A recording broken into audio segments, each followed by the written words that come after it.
Hello everyone, सभी का स्वागत है। जेएसएससी सीजीएल का मामला लगातार अभी भी चल रहा है। इससे रिलेटेड आप देखेंगे कि 2 मार्च को एक फिर से आयोग की तरफ से नोटिस दिया गया। सिलेक्शन कुछ कैंडिडेट्स का जो है लिस्ट यहाँ पे दिया गया, सिलेक्टेड कैंडिडेट का।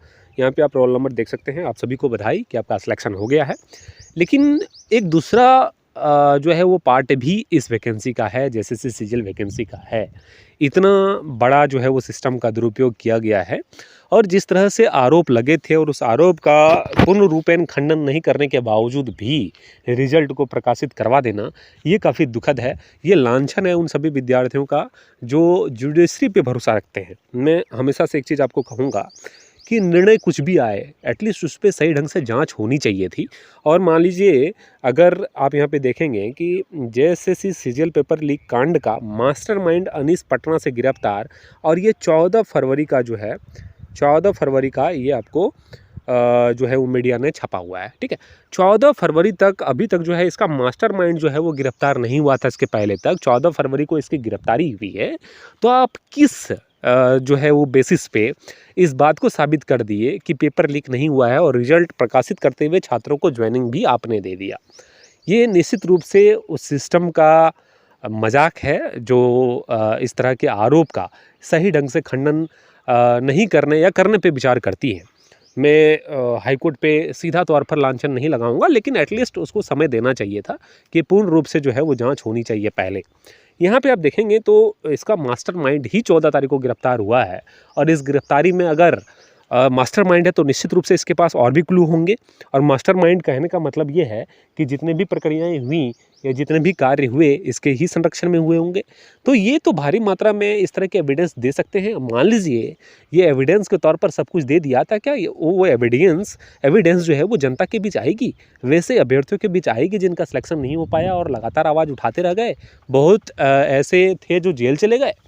तो इन सभी चीज़ों को ध्यान में रखते हुए मैं लगातार एक चीज़ आप सभी को कहता हूँ कि आने वाले समय में जेएसएससी जितनी भी परीक्षा कंडक्ट करवाती हैं, चाहे वो जेएसएससी सीजीएल हो, चाहे वो झारखंड दरोगा हो, चाहे वो जिला पुलिस की वैकेंसी हो, सभी वैकेंसियाँ स्वच्छ तरीके से हो, इसकी कोई गारंटी नहीं है। मैं लगातार एक चीज़ आपको अवगत करा रहा हूँ कि जेएसएससी सीजीएल जैसे परीक्षा जहाँ पे अधिकारियों का सिलेक्शन होता है, वैसी परीक्षा में इस तरह की अगर धांधली हुई है, इस तरह के आरोप लगे हैं, तो निश्चित रूप से कुछ ना कुछ सच्चाई रही होगी।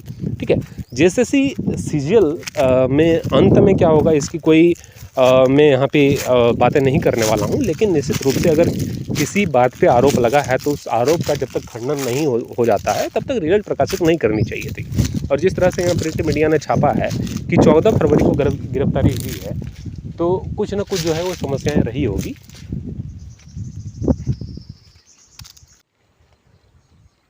जांच की प्रक्रियाएं अभी भी चल रही है और जिस तरह से आप लोगों को पता होगा सीआईडी के जिम्मे में सारी जो है वो चीज़ें अभी हैं और सीआईडी क्या निर्णय देती है, एसआईटी क्या निर्णय देती है, ये देखने वाली बात रहेगी। लेकिन फ़िलहाल जो है वो जिस तरह से कार्यशैली है वो कतई सही प्रतीत नहीं होता है। वैसे मैं कभी इसके अगेंस्ट नहीं हूँ। जो सही है उसका जिनका सही ढंग से सिलेक्शन हुआ है उनको मैं लगातार शुभकामनाएं भी दे रहा था। और लेकिन अगर गलत है तो गलत का विरोध भी करना फ़र्ज बनता है। और जिस तरह से चीज़ें अभी निकल कर आ रही हैं, प्रिंट मीडिया ही खुद बता रही है कि मास्टरमाइंड अनीस जो है वो 14 तारीख को गिरफ्तार हुआ है, तो बिना गिरफ्तारी के इस तरह के रिजल्ट प्रकाशित कर देना ये कतई सही नहीं है। ये मेरा पॉइंट ऑफ व्यू है, आपकी सोच कुछ अलग होगी। और जिस तरह से आगामी परीक्षाएँ हैं उस पर कहीं ना कहीं जो है वो प्रश्न चिन्ह इस तरह की जजमेंट पे लगता है कि आगे जो है वो क्या होगा, ये देखने वाली बात रहेगी। बाकी चैनल पर अगर न्यू है तो चैनल को सब्सक्राइब कर लीजिएगा। इस तरह के इंपॉर्टेंट अपडेट लगातार आपको इस चैनल के माध्यम से मिलता रहता है। बहुत बहुत धन्यवाद आप सभी का।